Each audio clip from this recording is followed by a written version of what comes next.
केन्द्रापड़ा जिला इंदुपुर मंडल विभिन्न पंचायत महान जननायक प्रचंड राष्ट्रप्रेमर उदाहरण भारतवर्षर पूर्वतन यशस्वी प्रधानमंत्री स्वर्गत अटल बिहारी वाजपेयी जन्मजयंती पालित हो जिला बीजेपी साधारण संपादक अभिमन्यु गोछात मंडल सभापति शशांक शेखर ओझा यह कार्यक्रम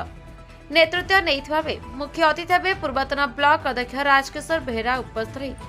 अटल बिहारी जी नीति आदर्श एक सुस्थ एवं सुंदर देश गठन निमंते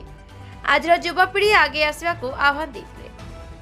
सेपरी धुमात पाटना ठारे आयोजित यह कार्यक्रम में पूर्वतन वायुसेना अधिकारी देवीदत्त साहू जोगदिया सहित वाजपेयी जी जीवनी उपरे आलोकपात करते अन्यमानक मध्य इंदुपुर सेनार आभाक रामनारायण सिंह विजय कुमार जेना प्रताप कुमार जेना ज्ञानरंजन दास अरुण कुमार साहू भवानी स्वाई कल्पतरु मल्लिक जयप्रसाद जेना अक्षय पात्र दिलीप दास जगन्नाथ साहू प्रमुख उक्त कार्यक्रम परिचालन में सहयोग करते Kendrapara Dushmant Kumar Mallick report the Republic Odisha 24 news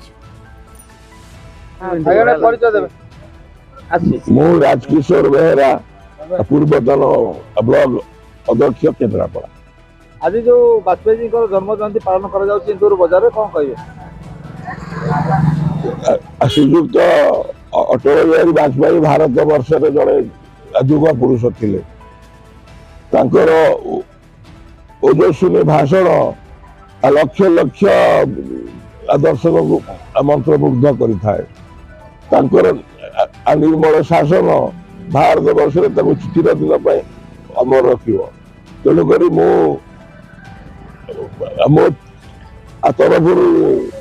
दर्शक मान अनुरोध करुची कि समस्ते श्रीजुक्त वाजपेयी आदर्श अनुप्राणित हो सारा देश को एक सुंदर देश रूपे गठन करंतु। अभिमन्यु गोछात जिला साधारण संपादक बीजेपी केन्द्रापड़ा। आज इंदुपुर पंचायत जो बजार भितर जगपुरुष अटल बिहारी वाजपेयी जन्म जयंती पालन कर कौन कह देखो केवल इंदुपुर नुह आज केन्द्रापड़ा जिलार प्रत्येक बूथ रे योजना कराई प्रत्येक बूथ रे आमर ये कार्यक्रम आयोजन कराउछि आ इंदुपुर मंडल बा 5 नंबर जोन आज एबे सुधा पाखापाखि 15टी बूथ रे आमे ये कार्यक्रम अनुष्ठित कर सारछु। वास्तविक अटल जी केन्द्रा आमर देशर एपरी जन प्रधानमंत्री थिले जे कि सुशासन वार्ता देते तेणु आज दिन को आम सुशासन दिवस रूपे पालन करछु। सुशासन केवल कथारे नुह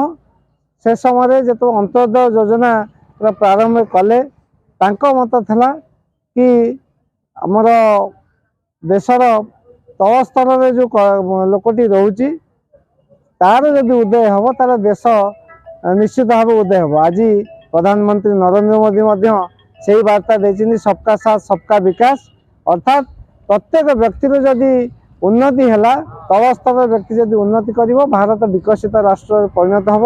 से स्वप्न को साकार करने आम समस्ते आम लगिचे। प्रधानमंत्री पूरा दम रे सारा विश्व रे आज अद्वितीय नेता हिसाब से काम करचंती एवं से काम रे आम समस्ते भागीदार होइछे। आज इंदुपुर रे ये जो कार्यक्रम है बड़े सुंदर कार्यक्रम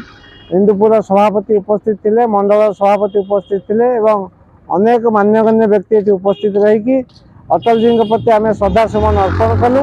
एवं आम आशा करूँ आगामी दिन में अटल जी जो स्वप्न अच्छी से स्वप्न को साकार करने आम समस्ते यत्नवान हबु एवं भारत निश्चित भाव एक विकसित राष्ट्र रूपे परिगणित हम। भारत माता के जय। भारत माता के।